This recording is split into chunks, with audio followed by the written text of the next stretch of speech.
celor 87% dintre cei care au fost intervievați. Potrivit datelor publicate, Parlamentul este urmat de instituțiile din sectorul financiar-fiscal în proporție de 85%, dar și cele de instanțele de judecată de 83%.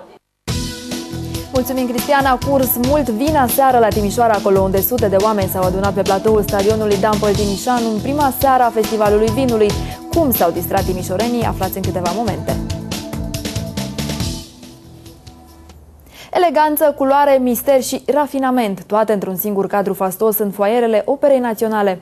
Tema evenimentului a fost un bal mascat pentru strângere de fonduri. S-au adunat în total 65.000 de lei. Banii vor fi folosiți pentru promovarea talentelor românești în toată lumea, dar și pentru a susține activitatea operei.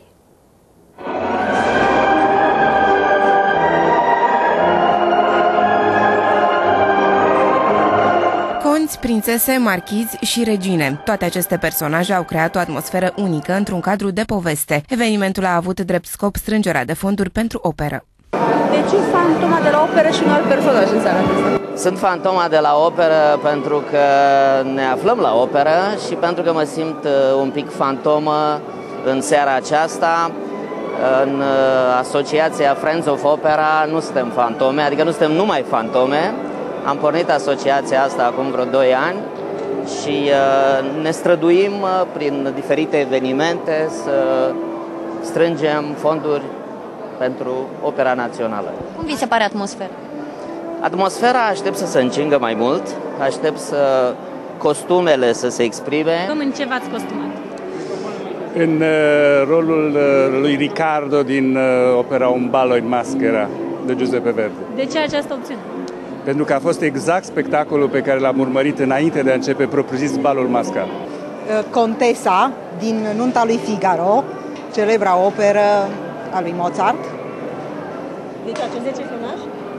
Am fost inspirată de o fotografie cu Magda Ianculescu interpretând acest personaj.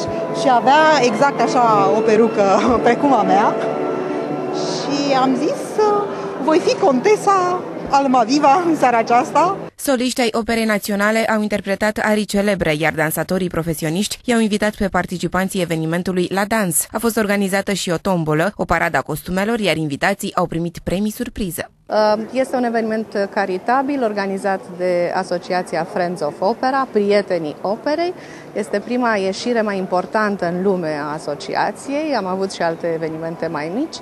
Rolul nostru este să ajutăm pe cât se poate Opera Națională București pentru a promova talentele românești în lume. Sper să devină un obicei care să se păstreze, poate în fiecare an, și să adune din ce în ce mai mulți oaspeți care să se mascheze, să se distreze și să petreacă timp de o noapte întreagă. Balul mascat a fost prefațat de spectacolul eveniment Un ballo in maschera de Giuseppe Verdi. Evenimentul a marcat deschiderea stagiunii 2012-2013 a Operei Naționale.